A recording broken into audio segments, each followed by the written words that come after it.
Vous écoutez Europe 1, il est 9h30. Le journal des médias avec Thomas Joubert. Bonjour Thomas. Bonjour, à la une ce matin, Julien Lepers invité sur TF1 pour dire au revoir à ses téléspectateurs. Le SNJ de France Télé en colère contre la déprogrammation de Thalassa en février et un nouveau présentateur pour la cérémonie des Molières.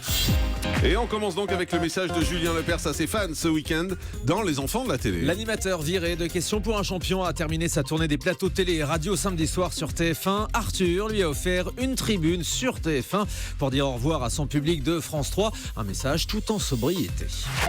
Je vais dire au revoir aux ça, téléspectateurs de la 3 sur TF1. Exactement. Toute l'équipe de Questions pour un champion, le public, près de 2 millions de téléspectateurs tous les soirs à 18h. Je vous aime, j'ai donné le meilleur de moi-même pendant 28 ans. Je ne comprends pas la fin, vous ne la comprenez pas, c'est pas grave. La vie est à nous et on va continuer ailleurs. Et je vous dis pas, oui, je vais pleurer. Je ne vous dis pas adieu, mais je vous dis simplement que j'irai plus loin, plus haut, plus fort. Et je vous dis à bientôt, à très bientôt. Voilà, et merci à tous, les amis. Merci. Et pendant ce temps, Samuel Etienne s'est exprimé pour la première fois sur son arrivée à Question pour un champion. Oui, le journaliste a publié un long message sur sa page Facebook ce week-end. Il explique être heureux et fier de reprendre l'un des plus anciens et plus célèbres jeux de la télévision française. Samuel Etienne dit avoir toujours suivi son instinct, ses envies de liberté et de plaisir dans ses choix professionnels. Il espère que sa carrière de journaliste ne se termine pas après Question pour un champion. Selon lui, ce pas de côté ne devrait pas effacer 20 ans d'expérience et de passion pour le journalisme.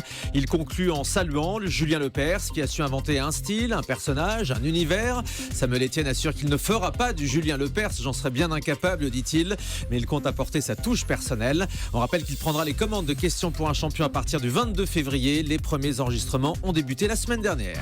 Et puis après Question pour un champion, la direction de France 3 est-elle désormais en train de s'attaquer à Thalassa? Le syndicat national des journalistes de France Télévisions s'inquiète de l'avenir de l'émission de Georges Pernou.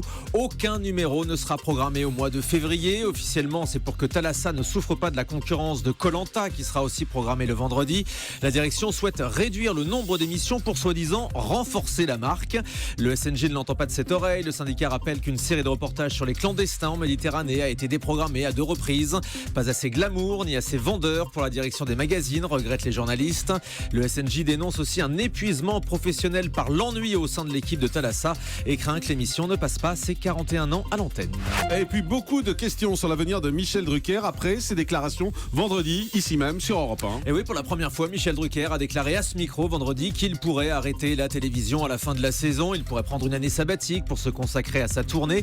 Mais selon le magazine Challenge, l'animateur aurait aussi discrètement contacté la direction de TF1 pour un éventuel transfert.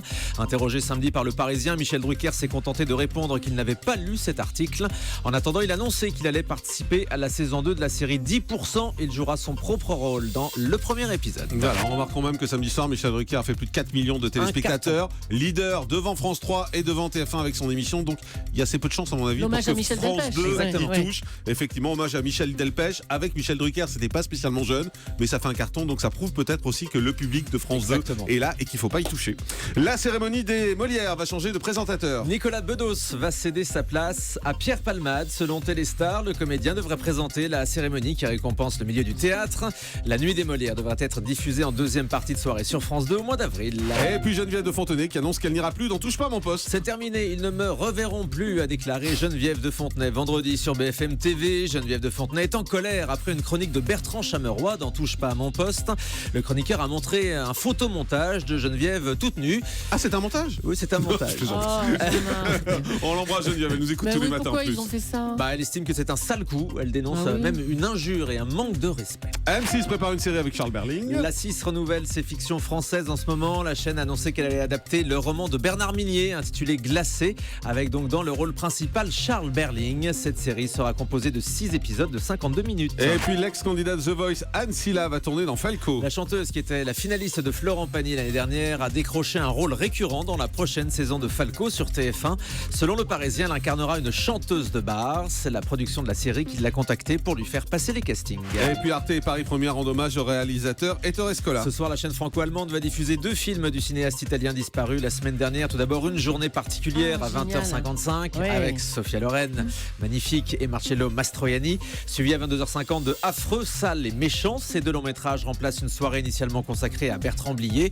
Et puis de son côté, Paris Première proposera ce soir à 23h55 un autre film d'Ettore Scola, Nous nous sommes tant aimés, avec Nino Manfredi et Vittorio Gassman. À 23h55, à C'est un minuit. petit peu tard. Oui. Bah oui, effectivement. Merci Thomas Joubert.